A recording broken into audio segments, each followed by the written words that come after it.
नवसाला पावणारा, हाकेला धावणारा अशी सर्वदूर ख्याती असलेल्या आणि लिम्का बुक ऑफ रेकॉर्डमध्ये नोंद झालेल्या तारामुंबरी देवगड येथील शिवकालीन खवळे महागणपतीला संकष्टी चतुर्थी दिवशी शेकडो भाविकांनी भेट देत दर्शन घेत नतमस्तक झाले।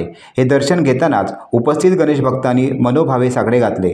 तारामुंबरी देवगड येथील खवळे महागणपती हा यावर्षी त्रिशताब्दी रौप्य महोत्सव साजरा करीत असून 21 दिवस चालणाऱ्या या गणेशोत्सव काळात खवळे महागणपती हा दरवर्षीप्रमाणे 3 रूपात दिसणार आहे।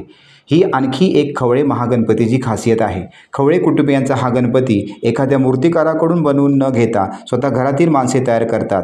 सूर्यकांत खवळे यांच्या मार्गदर्शनाखाली यावर्षी अक्षय खवळे, विकट खवळे, चिन्मय खवळे आदी खवळे परिवारातील मंडळींनी मूर्ती बनवण्याचे काम करतात। खवळे परिवारातील 9वी, 10वी आणि 11वी पिढी सध्या महागणपती तयार करण्याचे काम करीत आहे। हा गणपती तयार करण्यासाठी शेतीतील साधी माती जवळ 1.5 टन आणून ती लाकडी घाणाने मळून गोळे केले जातात। या महागणपतीची मूर्ती बनवण्यास श्रावण नारळी पौर्णिमेला सुरुवात करतात। ही मूर्ती याच घरातील पुरुषांनी बनवावी लागते। बाहेरील मूर्तिकार चालत नाही अशी प्रथा आहे। ठराविक दिवसांचे अंतर ठेवून ती बनवली जाते। ही मूर्ती साच्याशिवाय संपूर्ण हातीच बनवली जाते, त्यामुळे ती संपूर्ण भरीव असते। ही मूर्ती बैठी 5.5 फूट उंचीची असते। गणेश चतुर्थीला या महागणपतीला संपूर्ण अंगाला सफेद चुना लावून पूजेला बसवतात। फक्त डोळे रंगवले जातात व विधिवत पूजा होते। दुसऱ्या दिवशी उंदराची पूजा केली जाते। त्यावेळी नैवेद्य म्हणून खीर दाखवल्यानंतर ती शेतात समाधी स्थळाजवळ ठेवली जाते। तिसऱ्या दिवशी या महागणपतीचे रंगकाम सुरू होते। 5व्या दिवशी संपूर्ण रंगून पूर्ण होतो।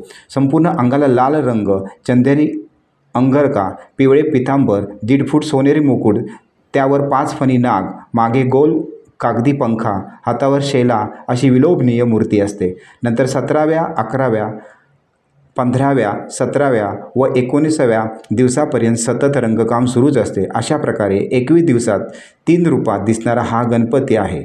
विसर्जना दिवशी पंचक्रोशीतील हजारो भक्तांना महाप्रसाद दिला जातो। दुपारी पावन झालेले नवस फेडले जातात व नवस बोलले जातात। वंशवृद्धीसाठी हा महागणपती असल्याने मूल होण्यासाठी व लग्नासाठी हा महागणपती नवसाला पावतोच असा लौकिक आहे। या गणपतीचा बाजूला जो मंदिर आहे तुम्ही अनेक गणपती बघितले, इंद्राला महत्त्व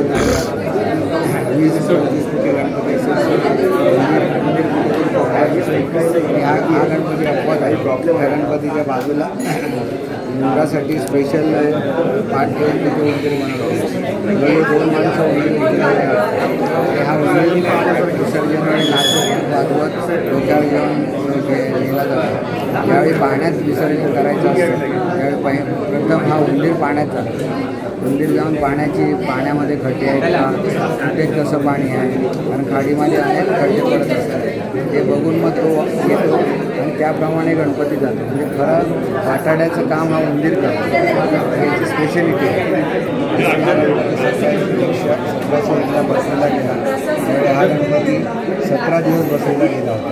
17 नंतर मग ते 19 दिवस पण बसवलं, 21 दिवस पण बसवलं, पण नंतर हे भक्तगण एवढे वाढायला लागले आता की त्यांना माहिती पडलं की आपल्याला आम्ही 17 दिवस किंवा 21 दिवसांनी बसवायचं, पण मग 20व्या दिवशी 21व्या दिवशी अनेक भक्तगण लांबून यायचे, कर्नाटक, गोवा किंवा अशा।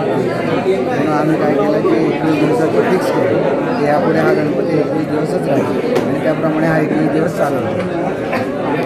गणपतीकडे हजारो नवस वंशवृद्धीसाठी असतात, वंशवृद्धीसाठी आणि लग्नाचे असतात।